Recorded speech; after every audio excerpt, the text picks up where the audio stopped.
അപ്പോൾ ഇന്ന് നമ്മൾ നോക്കാൻ പോകുന്നത് adventures in A banian tree എന്ന് പറയുന്ന 10th ക്ലാസ് ഇംഗ്ലീഷിലെ ഫസ്റ്റ് ചാപ്റ്ററാണ്.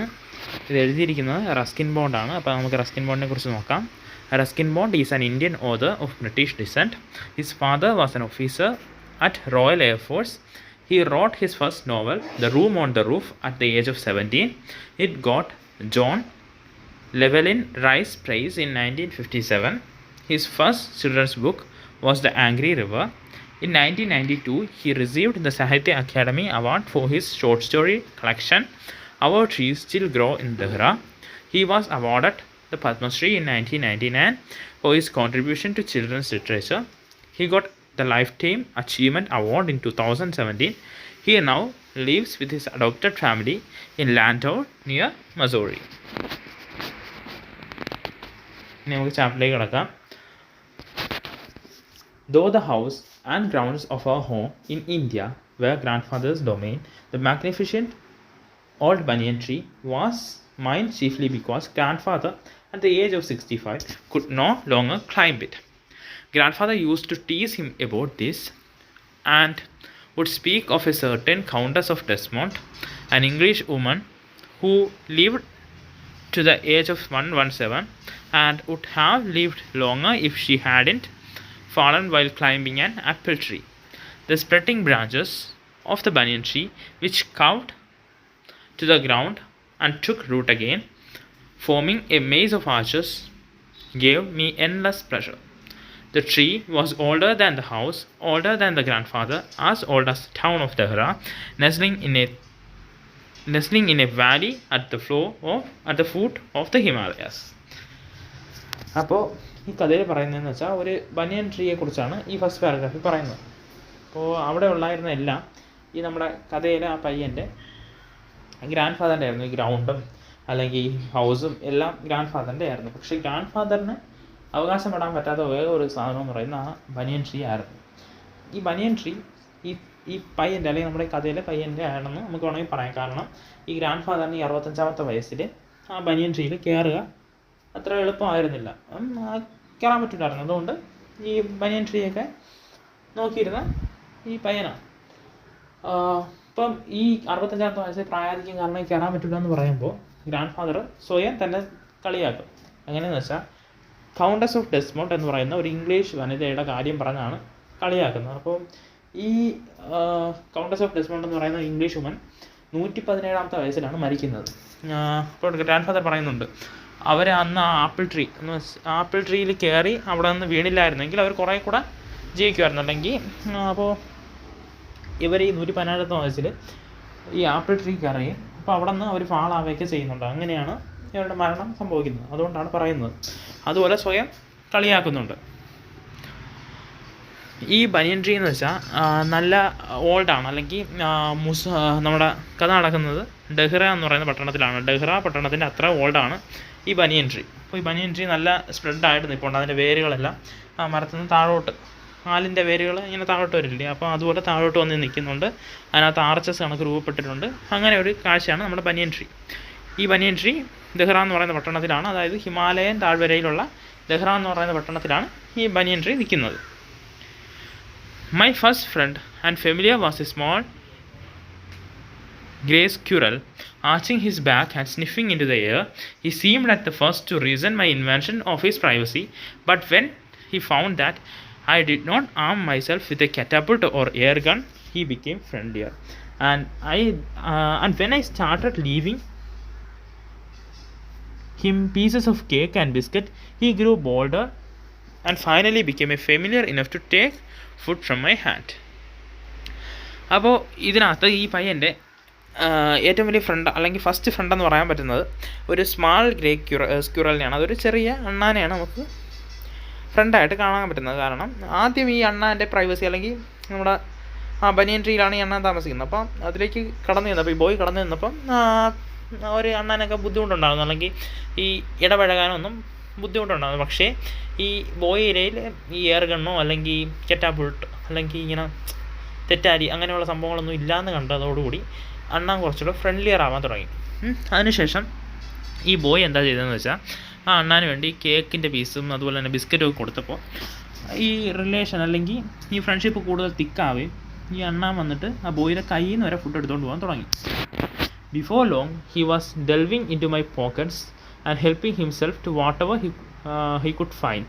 He was a very young squirrel, and his friends and relatives probably thought him headstrong and foolish for trusting a human. അപ്പോൾ ഒട്ടും താമസിക്കാതെ തന്നെ കുറച്ച് നാൾ കഴിഞ്ഞപ്പോൾ തന്നെ ഈ അണ്ണ എന്ത് ചെയ്യുമെന്ന് വെച്ചാൽ ഇവൻ്റെ പോക്കറ്റിലേക്ക് ഇറങ്ങി അതിനകത്തുള്ള സാധനങ്ങളെല്ലാം എടുക്കുമായിരുന്നു. അപ്പോൾ ആ അണ്ണാനെന്ന് പറഞ്ഞാൽ ഒരു യങ് സ്ക്വിറലായിരുന്നു. എത്രയെന്ന് വെച്ചാൽ അത്രയ്ക്കും മുതിർന്ന അല്ലെങ്കിൽ ഒരു ചെറിയ പ്രായം കുറഞ്ഞ ഒരു സ്ക്വിറലായിരുന്നു ഈ നമ്മുടെ സ്ക്വിറൽ. അപ്പോൾ ഈ ഇത് കണ്ടുകൊണ്ട് അവൻ്റെ ഫ്രണ്ട്സിനും റിലേറ്റീവ്സും ഒക്കെ ചിലപ്പോൾ തോന്നിക്കാണും, അല്ലെങ്കിൽ ഇവനൊരു മണ്ടനാണോ, ഇങ്ങനെ മനുഷ്യരെ വിശ്വസിക്കാൻ ഒരു മണ്ടനാണോ എന്നൊക്കെ മറ്റുള്ള അണ്ണന്മാർക്ക് തോന്നിക്കാണാം എന്നാണ് ബോയ് പറയുന്നത്. In the spring when the banyan tree was full of small red figs, birds of all kinds would flock into its branches. The red-bottomed bulbul, cheerful and greedy, gossiping rosy pastures, and parrots and crows squabbling with each other all the time. During the fig season, the banyan tree was the noisiest place on the road. അപ്പോൾ ഈ spring season അല്ലെങ്കിൽ വസന്തകാലം വന്നപ്പോൾ ഈ ചെറിയ പഴങ്ങളൊക്കെ ഈ മരത്തിൽ വരാൻ തുടങ്ങി. ഈ മരത്തിൽ വന്നപ്പോൾ ഈ കിളികളും മറ്റ് പക്ഷികളും എല്ലാം റെഡ് ബോട്ടം ബുൾബുൾ എന്ന് പറയുന്ന കിളിയാണ് ആദ്യം പറയുന്നത്. അത് ചിയർഫുള്ളും അതുപോലെ തന്നെ ഗ്രീഡിയുമാണ്. അതെന്ന് വെച്ചാൽ അത് ഒരുപാട് ഫിക്സ് ഇങ്ങനെ തിന്നാൻ ശ്രമിക്കുമായിരുന്നു. അതുപോലെ തന്നെ പാരറ്റ്സും ക്രൗസും എല്ലാം വന്ന് അവിടെ ഉണ്ടായി ഇങ്ങനെ ഈ മരത്തിൽ ഈ ഫിക്സ് സീസണിൽ ബഹളം ഉണ്ടാക്കാറുണ്ടായിരുന്നു. അപ്പോൾ ഈ ഫിക്സ് സീസണിൽ ആ ബനിയൻ ട്രീ ആയിരുന്നു ആ റോട്ടിലെ ഏറ്റവും നോയ്സിയസ്റ്റ് ആയ പ്ലേസ്, കാരണം ഈ കിളികളുടെ sound. Halfway up the tree, I had built a small platform on which I would often spend the afternoons when it wasn't too hot. I could read there, popping myself up against the wall of the tree with cushion taken from the drawing room. Treasure Island, Huckleberry Finn, the Mowgli stories, the novel of Edgar Rice Burroughs, and Lucia May Alcott made up my bag for very mixed reading.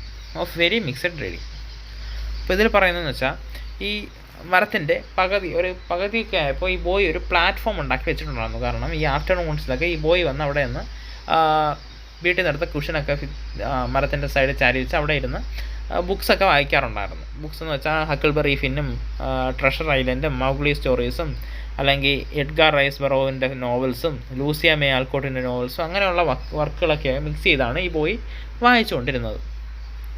When I did not feel like reading, I could look down through the banyan tree at the wall below, at grandmother hanging up or taking down the washing, at the cook quarreling with fruit vendor, or at grandfather grumbling at the hardy Indian marigolds which insisted on springing up all over his very English garden. Usually nothing very exciting happened when I was in the banyan tree, but on one particular afternoon I had enough excitement to last me through the summer. അപ്പോൾ ഈ വായിക്കുന്ന ഇഷ്ടമല്ലാത്ത സമയത്ത് ഈ boy എന്ത് ചെയ്യുമെന്ന് വെച്ചാൽ അവിടെ പ്ലാറ്റ്ഫോമിൽ കയറി വന്നിട്ട് താഴെയുള്ള വിശാലമായ ലോകം നോക്കിക്കൊണ്ടിരിക്കും. ഈ ഗ്രാൻഡ് മദർ സംസാരിക്കുന്നതും അല്ലെങ്കിൽ വാഷ് ചെയ്യുന്നതും ഈ കുക്കുകൾ ഫ്രൂട്ട് വെൻഡറും തമ്മിലുള്ള ബഹളങ്ങളും ഗ്രാൻഡ് ഫാദർ ഈ തൻ്റെ ഗാർഡൻ പരിപാലിക്കുന്നത് എല്ലാം നോക്കിക്കൊണ്ടിരിക്കും. പക്ഷേ സാധാരണ അങ്ങനെ എക്സൈറ്റിംഗ് ആയ ഒന്നും കാണാറില്ല. പക്ഷേ അന്നൊരു ദിവസം ഒരു ആഫ്റ്റർനൂണിൽ വളരെ എക്സൈറ്റിംഗ് ആയ ഒരു സംഭവം ഇയാൾ കണ്ടു. ആ എക്സൈറ്റ്മെൻറ്റ് ആ സമ്മറുടനീളം ഉണ്ടായിരുന്നു. That was the time I saw a mongoose and a cobra fight to death in the garden, while I sat directly above them in the banyan tree. ആ സമയം എന്ത് കണ്ടതെന്ന് വെച്ചാൽ ഒരു മംഗൂസ് എന്ന് വെച്ചാൽ നമ്മുടെ കീരിയും അതുപോലെ തന്നെ കോബ്ര പാമ്പ് മൂർഖനും തമ്മിൽ ഫൈറ്റ് ചെയ്യുന്നു ഗാർഡനിൽ ഫൈറ്റ് ചെയ്യുന്നതാണ് ഈ ബോയ് കണ്ടത്. അതായത് അവർ ഫൈറ്റ് ചെയ്യുന്നതിൻ്റെ നേരെ മുകളിൽ ഈ ബനിയൻ ട്രീ ഇരുന്ന് കാണുകയാണ് നമ്മുടെ boy. It was an April afternoon, and the warm breezes of approaching summer had sent anyone, including grandfather, indoors. I was feeling drowsy myself and was wondering if I should go to the pond behind the house for a swim, when I saw a huge black cobra gliding out of a clump of cactus and making for some cooler part of the garden. At the same time, a mongoose, whom I had often seen, emerged from the bushes and went straight for the cobra. അപ്പം അതൊരു April afternoon ആയിരുന്നു, അല്ലെങ്കിൽ April മാസത്തിലാണ് സംഭവം നടന്നത്. ഈ April മാസം അല്ലെങ്കിൽ സമ്മർ എന്ന് വെച്ചാൽ വേനൽക്കാലമാണല്ലോ. അപ്പോൾ ആ വേനൽക്കാലത്ത് ഈ വരണ്ട ചൂട് കാറ്റ് അടിച്ച് ഗ്രാൻഡ് ഫാദർ ഉൾപ്പെടെ എല്ലാവരും അകത്ത് പോയിരുന്നു, അകത്തേക്ക് പോയിരുന്നു. അപ്പോൾ ഈ ബോയും കുറച്ച് ക്ഷീണിച്ചൊക്കെയാണ് ഈ പ്ലാറ്റ്ഫോമിൽ ഇരിക്കുന്നത്. അപ്പോൾ ഈ ബോയ് ആലോചിക്കണോ ഞാൻ ഇനി വീട്ടിൻ്റെ പുറകിലുള്ള പോണ്ടിൽ പോയി കുളിക്കണോ എന്നൊക്കെ ഉള്ള ആലോചിക്കുകയാണ്. ആ സമയത്ത് ഒരു കുറ്റിക്കാടിൽ നിന്ന് നമ്മുടെ ബ്ലാക്ക് കോബ്ര കരിമുറുക്കൻ പുറത്തേക്ക് കടന്നു. എന്നിട്ട് കുറച്ചുകൂടെ കൂളറായ അല്ലെങ്കിൽ കുറച്ചുകൂടെ തണുപ്പുള്ള പ്ലേസ് നോക്കി ഗാർഡനിലേക്ക് പോവുകയാണ്. ഈ സമയത്ത് വേറൊരു ബുഷസ് നിന്ന് നമ്മുടെ മംഗൂസും പുറത്തേക്ക് വരികയാണ്. ആ പുറത്തേക്ക് വന്ന് നേരെ കോബ്രയുടെ അടുത്തോട്ടാണ് ഈ മംഗൂസ് പോകുന്നത്. In a clearing beneath the tree in bright sunshine they came face to face. അപ്പോൾ ഈ ട്രീയുടെ അടിയിൽ നല്ല സൂര്യപ്രകാശമുള്ള സമയത്ത് അവർ രണ്ടുപേരും പരസ്പരം ഫേസ് ടു ഫേസ് നിന്നു. Cobra know only too well that the grey mongoose 3 feet long was a superb fighter, clever and aggressive, but the cobra was skillful and experienced fighter too. He could move swiftly and strike with the speed of light, and the sacs behind his long sharp fangs were full of deadly venom. അപ്പം ഇതിനകത്ത് പറയുന്നതെന്ന് വെച്ചാൽ അപ്പോൾ കോബ്രയും അതുപോലെ തന്നെ grey mongoose എന്ന് പറയുന്നത് നല്ലൊരു അസാധ്യ ഫൈറ്ററാണ്, അതുപോലെ തന്നെ ബുദ്ധിശാലിയാണ്, അതിൻ്റെ കൂടെ അഗ്രസീവ് അല്ലെങ്കിൽ ആക്രമണശീലമുള്ള ഒരാളും കൂടെയാണ്. കോബ്രയുടെ കാര്യത്തിൽ അത് വളരെ സ്കിൽഫുള്ളും എക്സ്പീരിയൻസ് ഫൈറ്ററുമാണ്, അല്ലെങ്കിൽ നല്ല എക്സ്പീരിയൻസ് ഉള്ള അല്ലെങ്കിൽ ഫൈറ്റ് ചെയ്യുന്ന നല്ല എക്സ്പീരിയൻസ് ഉള്ള ആളാണ് കോബ്ര. ആ കോബ്രയ്ക്ക് ഏത് സൈഡിലോട്ട് വേണമെങ്കിലും സ്വിഫ്റ്റായിട്ട് മൂവ് ചെയ്യാൻ അല്ലെങ്കിൽ നല്ല എളുപ്പത്തിൽ മൂവ് ചെയ്യാനും ഒരു പ്രകാശത്തിൻ്റെ വേഗതയിൽ കടിക്കാനും പറ്റും. അതിൻ്റെ പല്ലുകളുടെ വെളിയിൽ പല്ലുകളുടെ അകത്ത് ഇങ്ങനെ ഡെഡ്ലി ആയിട്ടുള്ള പോയിസൺ അല്ലെങ്കിൽ വിഷം ഇങ്ങനെ നിറച്ചും വെച്ചിട്ടുണ്ട്. അതുകൊണ്ട് കോബ്രയും ഡേഞ്ചറസ് ആണ്. It was to be a battle of champions. ഇത് ഒരു ജേതാക്കളുടെ അല്ലെങ്കിൽ പോരാട്ടമാണ്, ചാമ്പ്യൻസിൻ്റെ പോരാട്ടമാണ്. Hissing defiance, his forked tongue darting in and out, the cobra raised 3 of his 6 feet off the ground and spread his broad spectacled hood. The mongoose bushed his tail. The long hair on his spine stood up. അപ്പോൾ ഇതിനകത്തെന്ന് വെച്ചാൽ ഈ cobra ഇങ്ങനെ നാക്ക് പുറത്തേക്ക് ഇട്ടിട്ട് ഇങ്ങനെ ചീറ്റുണ്ട് അല്ലെങ്കിൽ ഇങ്ങനെ ഒച്ച വയ്ക്കുന്നുണ്ട്. അതിൻ്റെ കൂടെ ഈ 6 feet അല്ലെങ്കിൽ 6 അടി നീളമുള്ള കോബ്രയുടെ 1/3 ഇങ്ങനെ പൊങ്ങി നിൽപ്പുണ്ട്. ഗ്രൗണ്ടിൽ നിന്ന് ഇങ്ങനെ പൊങ്ങി നിന്നിട്ട് ഈ പത്തി നല്ല രീതിയിൽ വിരിച്ച് ഈ സ്പെക്ടക്കിൾ എന്ന് വെച്ചാൽ പുള്ളിയുള്ള പത്തി ഇങ്ങനെ വിരിച്ച് ഇങ്ങനെ നിൽക്കുകയാണ് ആക്രമിക്കുക. മംഗൂസ് അപ്പുറത്തെ സൈഡിലെന്ന് വെച്ചാൽ ഇങ്ങനെ ടൈലൊക്കെ ഇങ്ങനെ ചുറ്റി ഇങ്ങനെ അതും ആക്രമിക്കാനുള്ള മൂഡിൽ നിൽക്കുകയാണ്.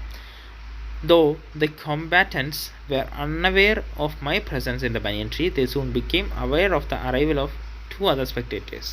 One was Maina and the other was a jungle crow. They had seen these preparations for battle and had settled on the cactus to watch the outcome. Had they been content only to watch, all would have been well with both of them. അപ്പോൾ ഈ fighters ഈ ബനിയൻ ട്രീയുടെ മുകളിലുള്ള ഈ ബോയിയെക്കുറിച്ചൊന്നും ശ്രദ്ധിച്ചില്ല അല്ലെങ്കിൽ കണ്ടില്ല. പക്ഷേ അത് കാണാൻ ഈ ഫൈറ്റ് കാണാൻ വേണ്ടി 2 അതർ സ്പെക്ടേറ്റേഴ്സ് അല്ലെങ്കിൽ വേറെ 2 കാഴ്ചക്കാർ കൂടെ എത്തി. ഒന്നൊരു മൈനയും അതുപോലെ തന്നെ 2 ഒരു ജംഗിൾ ക്രോയും ആയിരുന്നു, അല്ലെങ്കിൽ ഒരു കാട്ടിലൊക്കെ ഉള്ള കാക്ക, ഒരു തരം കാക്ക, അങ്ങനെ ജംഗിൾ ക്രോയും ആയിരുന്നു ഉണ്ടായിരുന്നത്. അപ്പം ഇതൊക്കെ ഇവർ ഈ ബാറ്റിലിനുള്ള അല്ലെങ്കിൽ ഫൈറ്റിനുള്ള പ്രിപ്പറേഷൻസൊക്കെ ഈ സ്പെക്ടേറ്റേഴ്സ് കണ്ടുകൊണ്ടിരിക്കുകയാണ്. എന്നിട്ട് അവർ കാക്ടസിൽ പോയിരുന്നിട്ട് ഈ ഫൈറ്റ് കാണുകയാണ്. The cobra stood on the defensive, swaying slowly from side to side, trying to mesmerize the mongoose into making a false move. But the mongoose knew the power of his opponent's glazy, unwinking eyes and refused to meet them. അപ്പോൾ first എന്ന് വെച്ചാൽ cobra കുറച്ച് ഡിഫെൻസീവായിട്ട് ഇങ്ങനെ സൈഡിലേക്ക് move ചെയ്ത് ഈ മംഗൂസിൻ്റെ ഭാഗത്തു നിന്ന് ഒരു തെറ്റ് വരുത്തിക്കാൻ ശ്രമിക്കുകയാണ്. പക്ഷേ മംഗൂസിന് ഈ കോബ്രയുടെ പവർ അറിയാം. അതുകൊണ്ട് തന്നെ ഇങ്ങനെ കണ്ണ് ചിമ്മാതെ നിൽക്കുന്ന ഈ കോബ്രയുടെ പവറൊക്കെ അറിഞ്ഞിട്ട് ഈ മംഗൂസും അത്രയ്ക്ക് മീറ്റ് ചെയ്യാനുള്ള കുറച്ച് റെഫ്യൂസ് ചെയ്ത് നിൽക്കുകയാണ്. Instead he fixed his guys at A point just below the cobras hood and open the attack.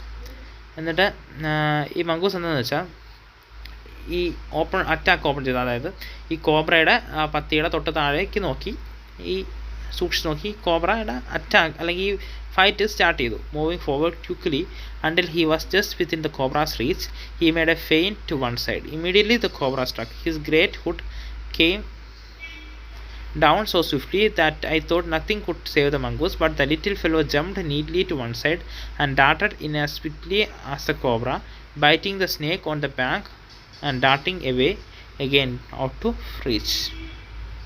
അപ്പോൾ ഈ ഫസ്റ്റ് ഈ മംഗൂസ് തന്നെ അറ്റാക്കിന് പോയിട്ട് ഈ കോബ്രയുടെ റീച്ച് എത്തിയപ്പോൾ ജസ്റ്റ് ഒന്ന് ഫെയിൻറ്റ് ചെയ്തു, അല്ലെങ്കിൽ ജസ്റ്റ് ഒന്ന് തെന്നി മാറിയപ്പോൾ ഈ കോബ്ര നല്ല രീതിയിൽ സ്ട്രക്ക് ചെയ്യുക അല്ലെങ്കിൽ കടിക്കാൻ വേണ്ടി വരികയും ഈ തൻ്റെ ഹുഡ് വെച്ച് കടിക്കാൻ ശ്രമിക്കുകയും ചെയ്യും. പക്ഷേ എല്ലാവരും വിചാരിച്ച, അല്ലെങ്കിൽ ബോയ് വിചാരിച്ച എന്താ, ഈ മംഗൂസിനെ രക്ഷിക്കാൻ ഇനി ആർക്കും പറ്റില്ല. പക്ഷേ മംഗൂസ് എങ്ങനെയോ ഭാഗ്യം കൊണ്ട് ഒരു സൈഡിലേക്ക് ചാടുകയും സ്നേക്കിൻ്റെ ബാക്കിൽ ബൈറ്റ് ചെയ്യുകയും ചെയ്തു.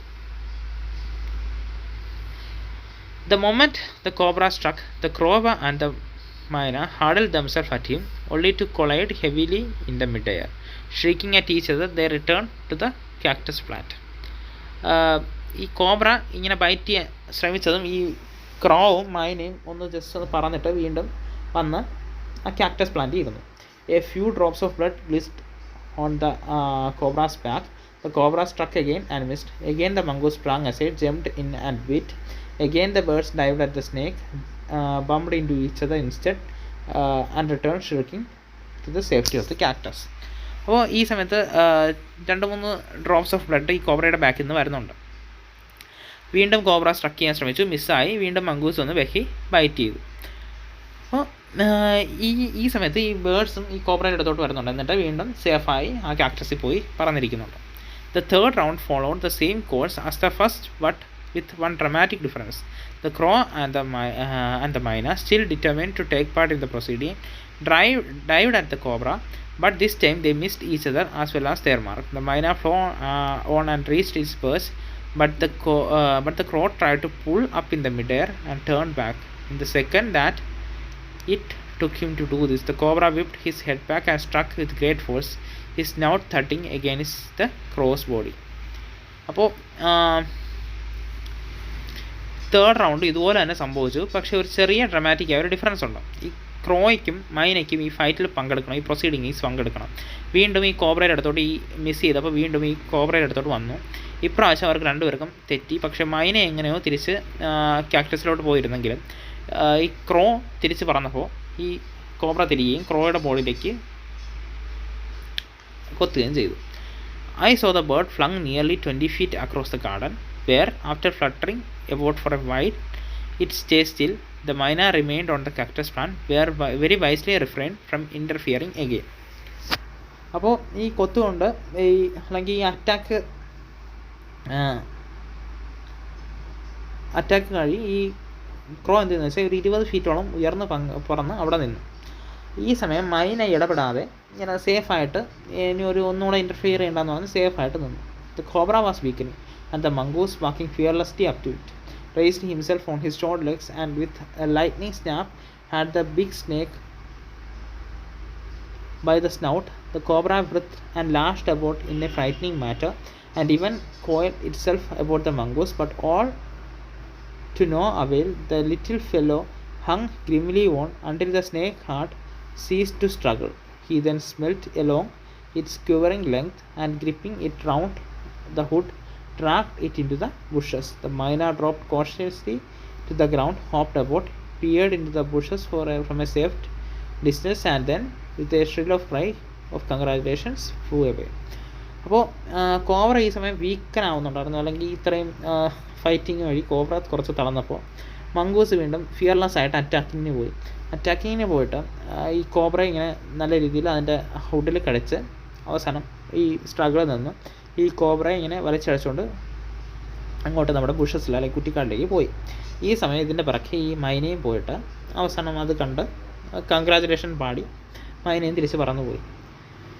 When I had also made a cautious descent from the tree and returned to the house, I told grandfather of the fight I had seen. He was pleased that the mongoose had won. He had encouraged it to live in the garden, to keep away the snakes, and fed it regularly with scraps from the kitchen. He had never tried taming it, because the wild mongoose was more useful than domesticated ones. അപ്പോൾ ഈ കാര്യങ്ങളെല്ലാം ഈ ഹൗസിലേക്ക് return ചെയ്തിട്ട് നമ്മുടെ grand ഫാദറിൻ്റെ അടുത്ത് ഈ boy പറഞ്ഞു. അപ്പോൾ ഈ ഗ്രാൻഡ് ഫാദറിന് കുറച്ച് സന്തോഷമായി. കാരണം എന്ന് വെച്ചാൽ ഈ മംഗൂസ് ജയിച്ചപ്പോൾ കുറച്ചൊരു സന്തോഷമായി. കാരണം ഈ സ്നേക്സിൻ്റെ ഡേഞ്ചറിൽ നിന്നും മംഗൂസ് രക്ഷിച്ചല്ലോ. എന്നിട്ട് ഈ മംഗൂസിനെ ഗാർഡനിൽ വളർത്താൻ തീരുമാനിക്കുകയും അതുപോലെ തന്നെ കിച്ചണിൽ നിന്നുള്ള കാര്യങ്ങളെല്ലാം ഈ മംഗൂസിന് കൊടുക്കുകയും ചെയ്തിരുന്നു. പക്ഷേ ഇതിനെ ഒരിക്കലും കൂട്ടിലിട്ട് അല്ലെങ്കിൽ ഇങ്ങനെ ഡൊമസ്റ്റിക്കായിട്ട് വളർത്താൻ അത് ശ്രമിച്ചില്ല. കാരണം വൈൽഡ് മംഗൂസാണ് ഡൊമസ്റ്റിക്കായിട്ടുള്ള മംഗൂസിനേക്കാളും യൂസ്ഫുൾ എന്ന് ആണ് ഗ്രാൻഡ് ഫാദർ പറഞ്ഞത്. From the banyan tree I often saw the mongoose patrolling the four corners of the garden, and once I saw him with an egg in his mouth, and no, he had been in the poultry house, but he hadn't harmed the birds, and and I know grandmother would forgive him for stealing as long as he kept the snakes away from the house. അപ്പോൾ ഈ ബനിയൻ tree എന്ന് നോക്കുമ്പോൾ ഈ mongoose ഈ വീടിൻ്റെ ഗാർഡൻ്റെ 4 കോർണറിലും പോയിട്ട് ഇങ്ങനെ watch ചെയ്യുന്നത് അല്ലെങ്കിൽ പട്രോൾ ചെയ്യുന്നത് കാണാൻ പറ്റുമായിരുന്നു. അപ്പോൾ ഒരു ദിവസം ഈ മംഗൂസ് ഒരു എഗ്ഗും അല്ലെങ്കിൽ മുട്ടയും കൊണ്ട് വരുന്നത് കണ്ടിരുന്നു. അത് പോൾട്രി ഹൗസ് അല്ലെങ്കിൽ കോഴി ഫാം എന്നാണ് കൊണ്ടുവന്നത്. പക്ഷേ ഈ കോഴിയൊന്നും ഹാം ചെയ്യാൻ ഈ മംഗൂസ് റെഡി ആയിരുന്നില്ല, അല്ലെങ്കിൽ ഹാമൊന്നും ചെയ്തിരുന്നില്ല.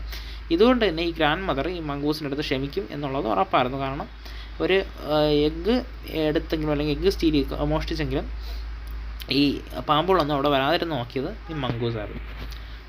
The banyan tree was also the setting for what we were to call the strange case of grey squirrel and the white rat.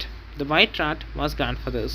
He had bought it from the bazaar for 4 annas, but I would often take it with me into the roots and branches of the old tree. Banyan tree where it soon struck up a friendship with one of the squirrels. They would go off together on little excursions among the branches. അപ്പോൾ ഈ ബനിയൻ ട്രീയിൽ അടുത്ത് സംഭവിച്ചതെന്ന് വെച്ചാൽ ഒരു strange കേസാണ്. അതായത് grey സ്ക്വിറലും white റാറ്റും തമ്മിലുള്ള ഒരു സ്ട്രേഞ്ച് കേസ്. ഈ വൈറ്റ് റാറ്റ് ഗ്രാൻഡ് ഫാദറിൻ്റെ ആയിരുന്നു. അദ്ദേഹം ബസാറിൽ നിന്ന് വാങ്ങിച്ച 4 അണ കൊടുത്ത് വാങ്ങിച്ച ഒരു വൈറ്റ് റാറ്റ്. ഈ വൈറ്റ് റാറ്റിനെ ഈ ബോയ് ഇടയ്ക്കിടയ്ക്ക് കൊണ്ടുപോയി ബനിയൻ ട്രീയിൽ കൊണ്ടാക്കുമ്പോൾ അത് ഒരു ഗ്രേ സ്ക്വിറലുമായിട്ട് ഫ്രണ്ട്ഷിപ്പിലാവുകയും അതിങ്ങനെ അവർ രണ്ടുപേരുടെ ഇടയ്ക്ക് എക്സ്കർഷൻ അല്ലെങ്കിൽ കുറേ ഇടയ്ക്ക് ഈ ബ്രാഞ്ചസിലൊക്കെ ഒന്ന് ചുറ്റിക്കറങ്ങിയിട്ട് വരികയൊക്കെ ചെയ്യുമായിരുന്നു. Then the squirrel started building a nest. At first, she tried building it in my pockets, and when I went indoors and changed my clothes, I would find straw and grass falling out. Then one day, grandmother's knitting was missing. He hunted for it everywhere, but without success. Next day, I saw something glinting in the hollow in the banyan tree. Going up to investigate, I saw that it was an end of the grandmother's knitting needle. On looking further, I discovered that the hole was crammed with knitting, and amongst the wool were the 3 baby squirrels, all of them white. അപ്പോൾ ഈ squirrel അടുത്ത് എന്താ ചെയ്തതെന്ന് വെച്ചാൽ nest ഉണ്ടാക്കാൻ, അല്ലെങ്കിൽ ഈ squirrel കുറേ നെസ്റ്റ് ഉണ്ടാക്കാൻ ശ്രമിച്ചിട്ടുണ്ടായിരുന്നു. ഫസ്റ്റ് ഇത് ശ്രമിച്ചത് ഈ ബോയുടെ പോക്കറ്റിലാണ്. ഈ വീട്ടിൽ ചെന്നിട്ട് ഈ ഷർട്ട് ക്ലോസ് മാറ്റുമ്പോൾ ഈ പോക്കറ്റിൽ നിന്ന് ഇങ്ങനെ ഗ്രാസിൻ്റെയും മറ്റ് കാര്യങ്ങളൊക്കെ വീഴുന്നുണ്ടായിരുന്നു. അടുത്ത് ഒരു ദിവസം മിസ്സായത് ഗ്രാൻഡ് മദറിൻ്റെ നിറ്റിംഗ് ആയിരുന്നു. എന്ന് വെച്ചാൽ ഇങ്ങനെ ഒരു സ്റ്റീൽ ടൂളാണ്, അതിങ്ങനെ മിസ്സിങ് ആയിട്ട് എല്ലായിടത്തും സെർച്ച് ചെയ്തെങ്കിലും അത് കണ്ടെത്താൻ പറ്റിയില്ല.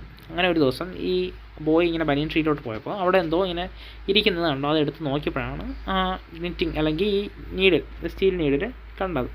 എന്നിട്ട് അത് വീണ്ടും മാറ്റിയപ്പോൾ കുറച്ച് ഊളിനകത്ത് 3 ബേബി സ്ക്വിറൽസ്, ചെറിയ കുഞ്ഞണ്ണാന്മാർ നിൽക്കുന്നുണ്ട്. അതെല്ലാം വൈറ്റ് കളറാണ്. Grandfather had never seen white squirrels before, and we gazed at them in wonder.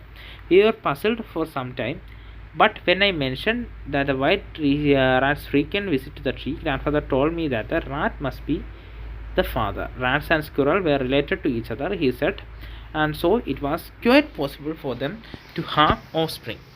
In this case, white squirrels. അപ്പോൾ ഗ്രാൻഡ് ഫാദർ ഒരിക്കലും വൈറ്റ് സ്ക്വിറലിനെ കണ്ടിട്ടുണ്ടായിരുന്നില്ല.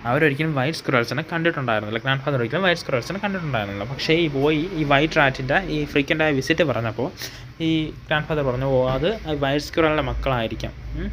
കാരണം അവർക്ക് വൈറ്റ് സ്ക്വിറലും റാറ്റ്സും എന്ന് പറയുന്ന റിലേറ്റീവ്സ് ആണ്. അപ്പോൾ അവർക്ക് പോസിബിളായിട്ട് മക്കളുണ്ടാവും. അങ്ങനെ ഉണ്ടായതായിരിക്കാം ഈ കേസിൽ ഇവിടെ വൈറ്റ് സ്ക്വിറൽസ് ജന്മം എടുത്തായിരിക്കാമെന്ന് പറഞ്ഞു.